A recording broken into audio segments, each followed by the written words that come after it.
Selamat datang di Sharia Talk, podcast keluarga muslim untuk berbagi inspirasi. Karena perbincangan membuka pemahaman. Podcast ini dipersembahkan Sharia Greenland. Assalamualaikum warahmatullahi wabarakatuh. Ayah bunda yang dirahmati oleh Allah Subhanahu wa taala. Alhamdulillah, pada kesempatan hari ini kita mengangkat sebuah tema terkait dengan pentingnya inspirasi dalam kepemimpinan keluarga. Banyak sekali di tengah-tengah kita masyarakat yang memiliki motif yang berbeda-beda ketika berkeluarga. Ada di tengah-tengah kita yang memiliki maklumat bahwa kalau kita berkeluarga, bersatunya antara Adam dan Hawa itu menggabungkan dua budaya. Nah, jadi ada maklumat di tengah-tengah masyarakat bahwa keluarga yang harmonis, yang bertahan lama kalau budayanya itu sama. Misalnya orang Jawa harus juga dengan orang Jawa tidak boleh dengan orang seberang dan lain sebagainya. Ada maklumat yang semacam itu di tengah-tengah masyarakat kita. Ada juga motif orang berkeluarga itu karena pertimbangan yang lain. Misalnya karena ia memiliki usaha yang sama, bisnis yang sama, sehingga ada chemistry di antara kedua orang ini, karena kalau ngobrolnya nyambung kok jadinya enak ya. Atau karena keluarga besar, ibu bapaknya memiliki hubungan kekerabatan atau hubungan bisnis yang sama, akhirnya anaknya dijodohkan karena keluarga besarnya memiliki circle bisnis yang sama. Banyak sekali motif orang berkeluarga di tengah-tengah masyarakat kita. Lalu apakah yang demikian tepat? Menurut pandangan saya, maklumat yang semacam itu, urf yang semacam itu, selama tidak melanggar aturan-aturan syara, tidak menjadi masalah. Artinya bahwa ketika kita punya maklumat, oh kayaknya orang Jawa akan lebih baik nikah dengan orang Jawa. Oh kayaknya kalau kita berkeluarga, kalau chemistry-nya sama, kita ngobrolnya nyambung karena circle kita sama, bisnis kita sama, menjadi lebih nyaman. Apakah salah? Tidak, selama disandarkan kepada visi yang islami. Jadi kalau dia orang Jawa dengan orang Jawa, tetapi visi berkeluarganya adalah sesuai dengan Al-Quran dan As-Sunnah, sesuai dengan karakter keluarga yang islami yang didambakan, tentu tidak ada masalah. Juga tentu tidak ada masalah antara orang Jawa dengan orang di luar Jawa, selama dua-duanya memiliki visi yang islami, tentu juga tidak ada masalah. Karena kedua orang insan ini disatukan oleh visi yang sama, yaitu visi membangun keluarga yang sakinah dan mawadah warahmah. Maka begitu juga ketika ada keluarga yang kemudian terjalin pernikahan karena memiliki hobi atau activity yang sama, juga tidak ada masalah. Selama semuanya menyandarkan kepada syariat, kepada Islam. Maka itu persepsi yang ada di tengah-tengah masyarakat semacam itu tidak perlu dipermasalahkan selama semuanya menyandarkan kepada visi bagaimana mengantarkan keluarga kita kepada kehidupan yang kekal abadi, yaitu akhirat. Tentu goalsnya kita untuk mendapatkan surganya Allah Subhanahu wa ta'ala. Ayah bunda yang dirahmati oleh Allah Subhanahu wa ta'ala, suatu ketika kemudian kita berkeluarga, baik karena kesamaan budaya, baik karena kesamaan hobi dan aktivitas, lalu kemudian kita memiliki keluarga, kita memiliki anak-anak kita. Tentu sebagai orang tua, anak ini adalah investasi yang sangat besar bagi kita. Kita bekerja tujuannya juga untuk anak-anak. Kita kemudian melakukan segala aktivitas juga tujuannya adalah untuk anak.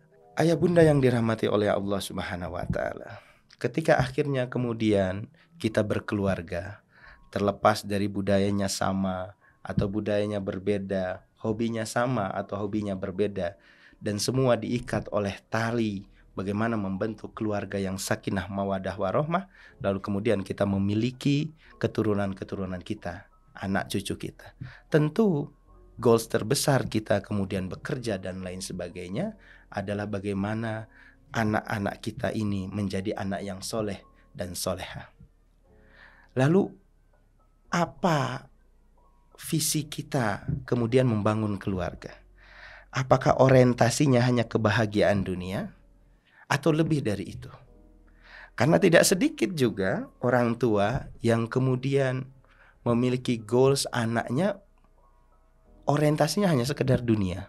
Anak saya pokoknya harus sukses, harus S1, S2, S3. Pokoknya anak saya harus PNS, anak saya harus pengusaha, anak saya harus punya kekayaan demikian-demikian.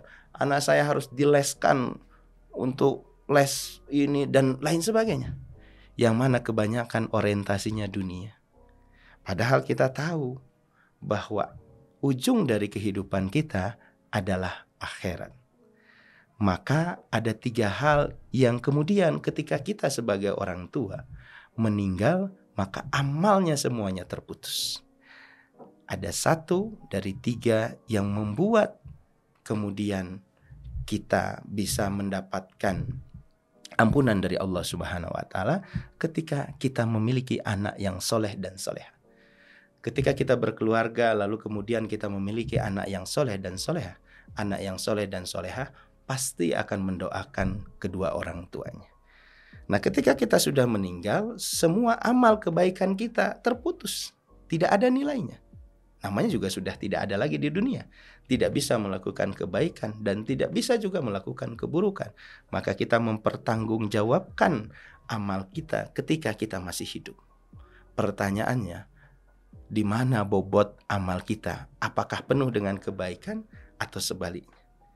Anggaplah kemudian di dalam kehidupan kita hari-hari ini, dari semenjak kita lahir kemudian meninggalnya, ternyata setelah ditimbang oleh Allah Subhanahu wa Ta'ala, bobot keburukan kita di dunia lebih berat ketimbang kebaikan kita. Nah, ketika anak-anak kita mendoakan kita, melakukan amal kebaikan yang dinisbatkan kepada orang tuanya, harapan kita kebaikan itu juga bisa kemudian dicurahkan kepada orang tuanya. Sehingga kebaikan kita, timbangan kebaikan kita, mudah-mudahan juga bisa lebih baik ketimbang timbangan akhirat.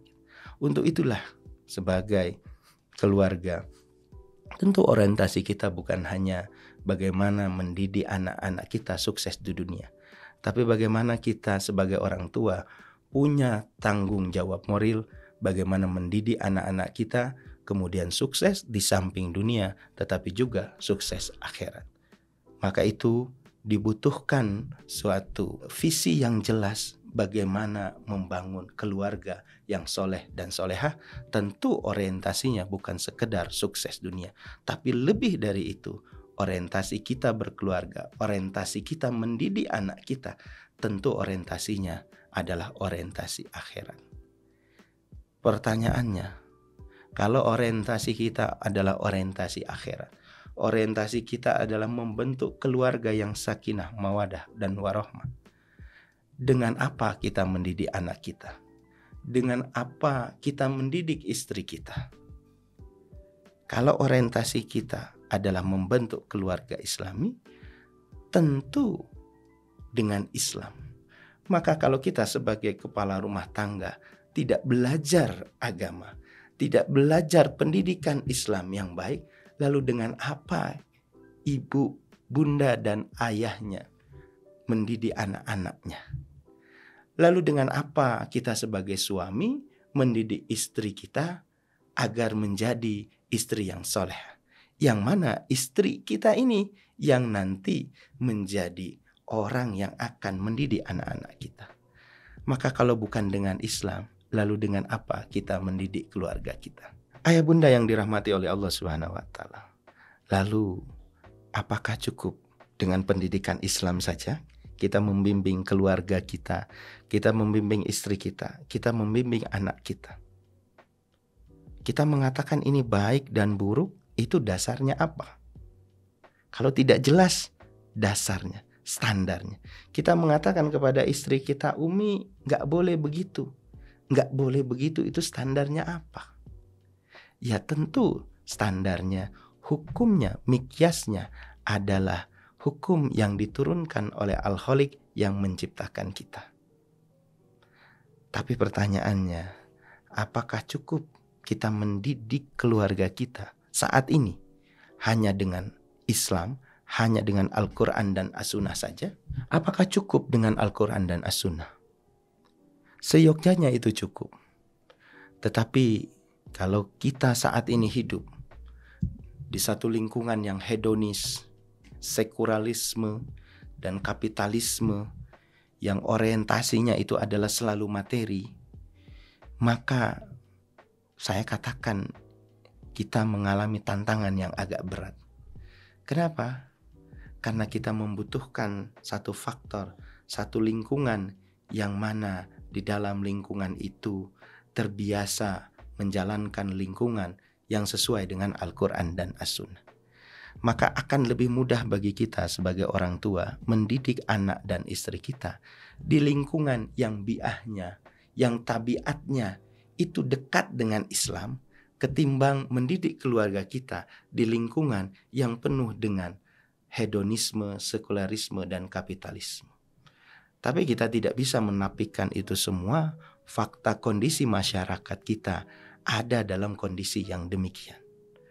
Maka itu supaya kita sebagai orang tua lebih mudah mendidik anak kita, akan lebih mudah jika kita mendidik mereka semua itu di dalam lingkungan yang baik, di dalam lingkungan yang Islami. Disitulah urgensinya kita harus mencari lingkungan yang Islami supaya bi'ah, tabiat, kebiasaan anak-anak kita itu sesuai dengan Al-Quran As-Sunnah, karena dia melihat terhadap aktivitas yang terjadi di lingkungan itu. Ketika yang dibicarakan di lingkungan itu adalah perkara yang baik-baik saja, bukan gosip, bukan gibah dan lain sebagainya, maka itu menjadi habit bagi anak-anak kita, perilakunya, karakternya sesuai dengan karakter yang baik. Ketika anak istri kita, keluarga kita hidup di lingkungan yang baik, di lingkungan yang Islami, yang saling mencintai, yang saling menghormati antara yang muda dan tua, yang tua sayang kepada anak-anak. Ketika lingkungannya demikian, anak-anak kita hidup di dalam lingkungan yang demikian, maka mudah bagi anak-anak kita mencerna tabiat yang baik, ucapan yang baik, karakter yang baik, saling menolong dan lain sebagainya.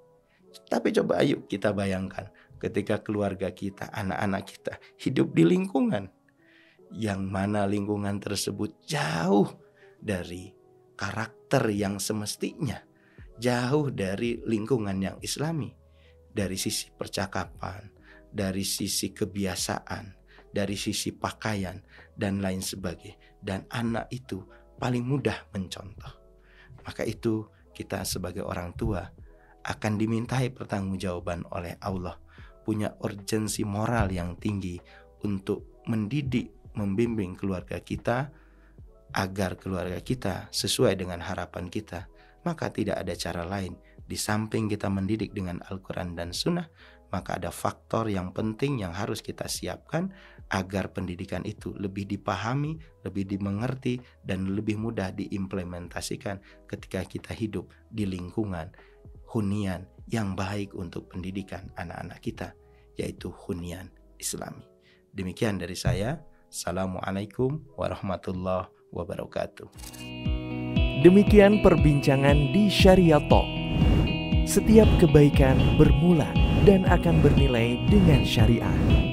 Podcast ini dipersembahkan Syariah Greenland. Hai, keluarga muslim, pengen punya rumah custom desain kayak gini? Bisa disesuaikan dengan karakter Anda sebagai pemiliknya. Ditambah dibangunnya di kawasan perumahan yang ada program keislamannya. Mau kan? Masa enggak? Nah, rumah-rumah kayak gini bisa Anda dapatkan di klaster Pesona Pada Suka, hunian Islami yang jadi solusi bagi para pencari rumah paket syariah. Dan lokasinya gampang banget buat diakses. Cuma 2,2 km dari Jalan PH Mustafa. Nyaman buat ke tempat kulineran, tempat wisata, atau landmark kota Bandung yang ternama. Rumah 2 lantai, kawasannya nyaman banget di nuansa perbukitan dan juga dekat dengan perkotaan. Kabar baiknya, dalam momen promo Temukan Rumahmu di Syariah Greenland, Anda akan mendapatkan penawaran paling spesial.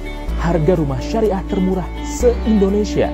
Harganya lebih ramah, tentunya hemat banget. Nah, penasaran dengan detailnya? Klik link yang tersedia.